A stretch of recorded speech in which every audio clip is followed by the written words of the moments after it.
बोली बोली जितवाहन बाबा की जय हो। जितिया मैया की जय। और आइए सभी जितिया के पवनैतिन के पैर छू के प्रणाम करती हूँ। और जो भी माता बहना भाभी चाची लोग जितिया भूखती हैं वो उनको जितिया का कथा सुनना बहुत ज़रूरी है। और जब आपके पास कथा जा रहा है तो उसे आधा ना सुने, जितवाहन बाबा का अपमान होता है। इसलिए कथा को पूरा सुने और तब जाके जितिया का व्रत पूरा होगा। तो इसी पे एक जितिया कथा है पांडे जी। एक गांव में दो भाई बहन थे, एक भाई एक बहन, जय दो हो। लोग थे और दोनों के नसीब अलग अलग। भाई जो थे वो धनी मनी थे और जो बहन थी उनको शादी हुआ लेकिन गरीब परिवार में हुआ।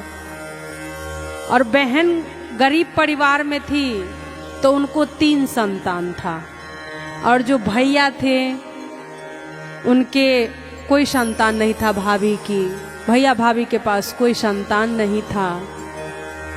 तो जब बेचारी को कोई भी पर्व त्योहार बहन को लगता था तो वो अपने मायके में ही आके करती थी ताकि भैया सब कुछ ला देगा और वहाँ तो कुछ पूरा हो नहीं पाएगा।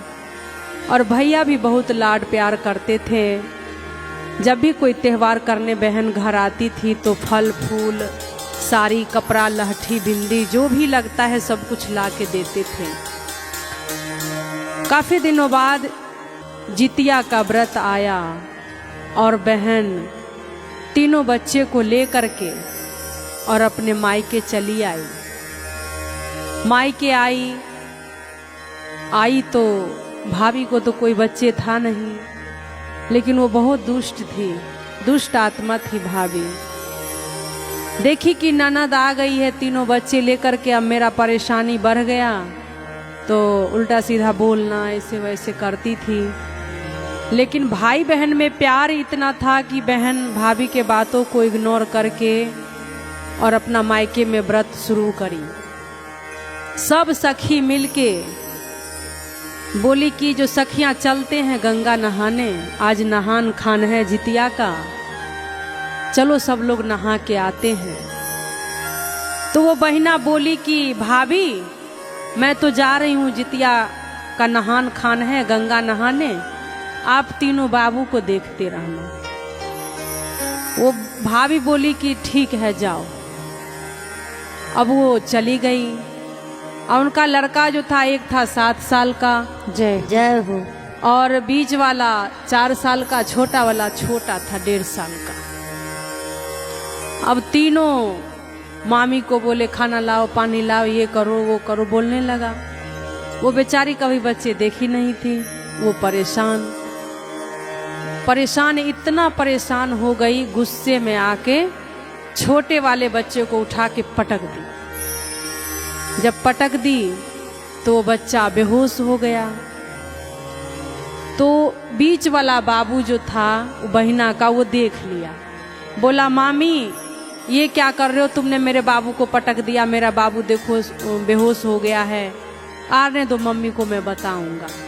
सोची कि अब ये बताएगी तो भंडा खुल जाएगा, उसे भी गला घोंट के मार दी। ओहो। बड़ा वाला लड़का आया, बोला कि मामी ये क्या कर रहे हो तुम, मेरे बाबू को पटक दिए, मेरा भाई को गला घोंट दी तुम। तो बोली जो अब ये बचा है ये अगर रहेगा तो ये भी बता देगा सबको, उसे भी मार दी। तीनों बच्चे को मार के बोरी में भर के और बेड के नीचे छुपा दी। अब गंगा स्नान वहाँ पे कर ली बहन करके, और जब घर लौटी आते ही अपने बच्चों को आवाज दी, कोई नहीं आया। भाभी से पूछी कि भाभी मेरा तीनों बेटा कहाँ है। बोली अरे जाओ तुम क्या रहोगी, ससुराल में से लड़ाई झगड़ा करके तुम यहाँ आके बैठ जाती हो, बताओ ऐसे कोई करता है। तुम अपने पति को बता के नहीं आई थी क्या कि मैं मायके जा रही हूँ? बोली भाभी मैं तो बताई थी। बोला वो तो इतने गुस्से में एकदम आए और तीनों बच्चों को उठाए लेके चले गए। बोले कि ये मेरे से बिना बताए हर जगह चली जाती है। तो बेचारी खुश हो गई कि चलो पति ही तो ले गए। बोली कि कोई बात नहीं भाभी, ले जाने दो, अब मैं भी व्रत कर लेती हूँ, पारण कर लूँगी, उसके बाद मैं चली जाऊँगी। भाभी बोली कि ठीक है। बेचारी नहान खान कर ली, कल होके जितिया का व्रत करी। जितिया व्रत करके जब पूजा करने बैठी तो भगवान शंकर जी देख रहे हैं और सोच रहे हैं कि ये जितिया का व्रत तो करी है, लेकिन जिसके लिए करी है वो तो दुनिया में है नहीं। अगर जब इसका व्रत खोलने का समय आएगा और पता चलेगा कि पुत्र नहीं है तो ये तो मर जाएगी। गए जितवाहन बाबा से बोले, जितवाहन जी देखिए आपकी सेविका तो व्रत रखी है, लेकिन उसका लड़का तो, उसकी भाभी ने उसके लड़के को खत्म कर दिया है। जब वो देखेगी या सुनेगी तो उसके ऊपर क्या बीतेगा? आपको तो कुछ चमत्कार करना होगा। जितवाहन बाबा बोले कि हे भोलेनाथ, मेरा 108 रूप है और अभी उसके भाभी को पता नहीं है जय हो जय हो। कि इस जितिया के व्रत में कितना शक्ति है। जैसे जैसे जितिया व्रतधारी माँ का गला सूखता है, वैसे वैसे पुत्र का आयु बढ़ता है। जैसे जैसे भूख के बिना शरीर टूटता है, वैसे वैसे पुत्र को साहस मिलता है। तो मैं अब जाना पड़ेगा मुझे। भोलेनाथ बोले कैसे जाइएगा? बोले आप देखते रहिए, मैं जा रहा हूँ। आए और ठीक उस बहिना के पति का रूप धारण किए। जय हो। जितवाहन बाबा धारण करके गेट पे आए और आके खड़े हैं। ये शाम को निकली बाहर, देखी कह रही है, ये जी कहाँ चले गए थे? तो बोले जो मैं कहाँ जाऊंगा, मैं अपने घर से आया हूँ। बोला बताइए, उस दिन आए तीनों बच्चे को लेके चले गए। सो ये कितनी गलत बात है। वो जितवाहन बाबा उस बहिना के पति के रूप में बोले, मैं बच्चे को नहीं ले गया हूँ, बच्चे तुम्हारा यहीं है। तो बोली भाभी तो बोली कि ले गए, बोली कि नहीं ले गया हूँ। सो चलो कोई नहीं, अभी सो जाओ, सुबह देखना। लेकिन उस बेचारी को तो नींद ना आए, क्योंकि पति बता दिया कि मेरे पास तो है नहीं। वो गई भाभी के पास, रोने लगी और बोली कि भाभी तुम सही सही बताओ कि तुमने मेरे बच्चे के साथ क्या किया। वो कह रही है मुझे नहीं पता, मैं नहीं जानती हूँ, यही लेके चले गए थे। अब दोनों में बहस होने लगा। जितवाहन बाबा तो सब कुछ जान रहे हैं, उनके पति कह रहे हैं अच्छा कोई बात नहीं, तुम रो धो मत, चाल करो, बच्चे को आवाज लगाओ, बच्चे को खोजो।